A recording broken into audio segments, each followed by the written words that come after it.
In this tutorial, I will show you how to make a metallic font in Canva. First, open Canva in your browser and log into your account. If you do not have an account yet, you can create one for free. Once you are on the Canva homepage, click Create a Design in the top right corner. Next, choose Custom Size and enter 100 for the width and 50 for the height to create a simple canvas. After the blank canvas opens, go to the left side menu and click Text.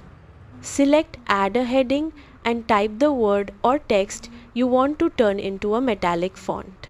Next, choose a bold font style from the top toolbar so the metallic effect will be more visible. Now go to the Elements section on the left side and search for metallic texture or gold texture.